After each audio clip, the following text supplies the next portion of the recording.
hours ago, we heard from police following dozens of arrests in downtown. Officers say while things were mostly peaceful for the 4th of July holiday, police took about 60 people into custody, including dozens of juveniles. Their parents were also cited. Some of the charges involved guns and illegal fireworks. Police increased patrols for the holiday weekend after several years of lawlessness downtown.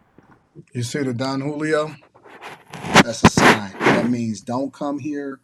It's hood, it's ghetto. People been drinking. You combine that with the guns and the fireworks, and things is bound to go negative. Don't want a couple women on top of that. It's over. Patrols for the holiday weekend after several years of lawlessness downtown. Juveniles will come down. They'll come down with fireworks in groups. But we're not going to have that anymore. We're going to hold the guardians and the parents accountable to the individuals that are coming down that are being dropped off in large numbers. I'm saying hundreds. Yo, listen. They not playing no games no more. They not. When I first started to see it play out big time, like on a larger scale, I seen it in Miami. And people were getting mad and they were saying, "Oh man, spring break is over. I can't believe that Miami don't want our money." No, Miami don't want your money. Not on spring break. They left themselves open when the pandemic was hitting it because everything else was closed and nobody was getting it in and everybody was being quiet. But now I'm starting to see it on a larger scale. When I seen what happened in Indianapolis with all of those people that got shot and all of that, and the police chief kind of went off on black culture, and he basically said, "Listen, it's the parents' fault that we got these monsters out here that we chasing all night, and you can't convince them because eventually they're gonna try to kill each other."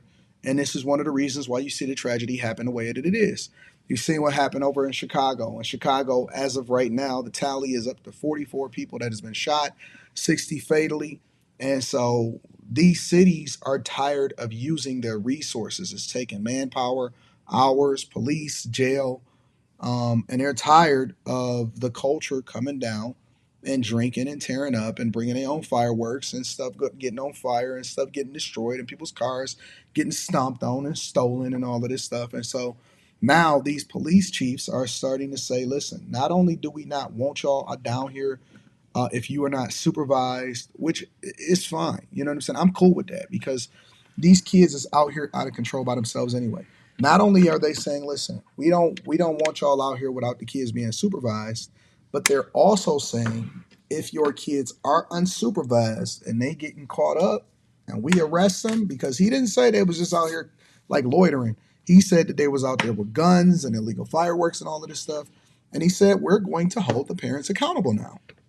And they do need to be held accountable because the children don't become bad on their own. They become bad because of the people that have them, the single mothers that raise them. And of course, we're gonna get into, well, it's the father's fault. No, you chose the person that you wanted to have kids with out of wedlock. And so now children that are raised out of wedlock often at times find themselves in these same type of positions to where we having these same conversations, and you're gonna see a whole lot of police markers on the ground from all of the shootings and the killings and all of this stuff. And so I'm glad that St. Louis was proactive in making sure that they prevented people and they arrested people. And they probably saved their lives as a result of it. You get to live another day because they didn't let your kids put on the Pooh Shiesty mask or get into a confrontation and then it turns negative. When I see large gatherings, as Brandon Johnson likes to dictate, when I see large gatherings, I tend to try to avoid them, unless you're talking about a playoff game or something like that. Anything that has a metal detector or where they can go and ensure more safety. Unless I see that, I don't want to be bothered with it. I tend to stay away from it. You know what I'm saying? And there's a certain element of the culture that continues to perpetuate the majority of the crime, and we don't want to hold them accountable. We don't want to tell them who they are. We don't want them to be honest. And so we keep gaslighting, acting like it's the system's fault, it's the people's fault, it's no parent's fault, it's nobody's fault except for the people that um, is trying to chase down the criminals. It's the police officer's fault for over policing and not the parents' fault for their children committing the crimes. And it's not even just limited to the parents, it's also grown folks, 20, 30. I even see it in the comments of people saying, "Yo, yeah, it's up from now." Nobody want to hear that shit. We trying to have a good time. Back in the day, it used to be about going to get the hose and trying to figure out where you can go get some box or something like that and get some money. All of this new stuff, I don't know where it come from. Tonight and tomorrow, police say they will continue to have a strong presence downtown. And chaos erupted in some parts of downtown last night as illegal fireworks lit up more than just the sky. The fire department tells us they responded to hundreds of calls over the last few days. 5 on your side's Travis Cummings caught up with neighbors reflecting on a night they say got out of hand. Flames erupting from a dumpster, captured by a resident who had a front row seat from their apartment on Washington Avenue. Meanwhile, fireworks lit up the sky and the streets. Dozens of people, many of them teens, detained, and parents facing citations for illegal firework activity. People need to get their kids, period. Get your kids. While some were part of the problem, others were just here to enjoy the show. Dario Palmer took in the lights under the arch. It was real nice. They did that big one. They did that big one? Black women can't wait to be hood, can't they? They did that big one.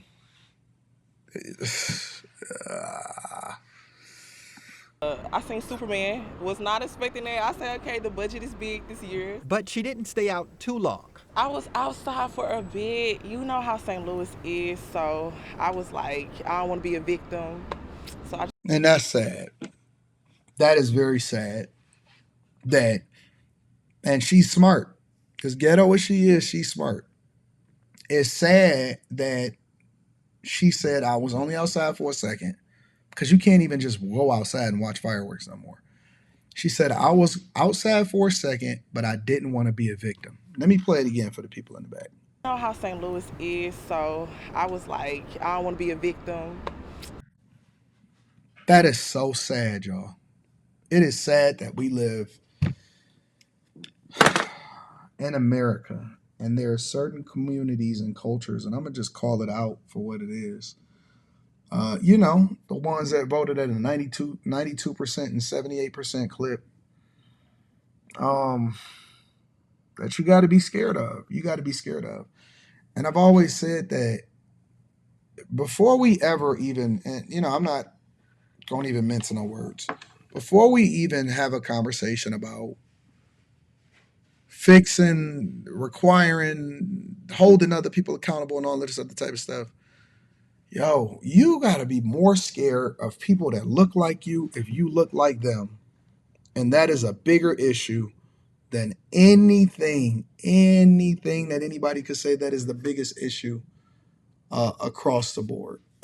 You got to be more scared of people that look like you than people not looking like you. So I just went home. St. Louis police say they received 341 calls as it relates to fireworks from 5 o'clock on the 4th of July all the way up until 3:30 this morning. In the aftermath, hard to miss. There was still a lot of leftovers, especially on Tucker and around, and I went for a run this morning as well, so there was a lot of in the smaller streets. There was leftovers on the street that they didn't. Don't even throw their trash away. You can go into other countries like Tokyo, Japan, and they don't even have trash cans on the street. You're expected to keep the trash with you and then find a receptacle when you get home. Despite their love for the city, residents like Candera and Yagio Raffaelli says this kind of disorder shouldn't be normal. It's upsetting. It's happening a lot, but that's what it is. Weekend. Yeah. It's actually happening quite often. And I know some people say, you're living downtown, you should, expect it, accept it, and we would love for it to be a little bit less. And while police had a stronger presence this year, some say it's time for stronger policy and permanent solutions. I feel like they need to put a law in place, though. Just like I think Del Mar had a curfew, needs to be a curfew because that stops downtown from having businesses. Like, we got, so much potential down here, and we keep losing it because of... Yeah, and they do. I agree with her. Businesses. I agree with got, her 100%. St. Louis is one of the places that's on my list of places to go and visit because I hear that people, the YNs, keep ruining it, which makes it much more attractive from an investment perspective because there's opportunity where the market is depressed itself. But neither here nor there. Make sure you guys tap into the Patreon. Link is in the description. T-Channel, 40% off your first order, 20% off for life. Let me know what y'all think inside of the comments.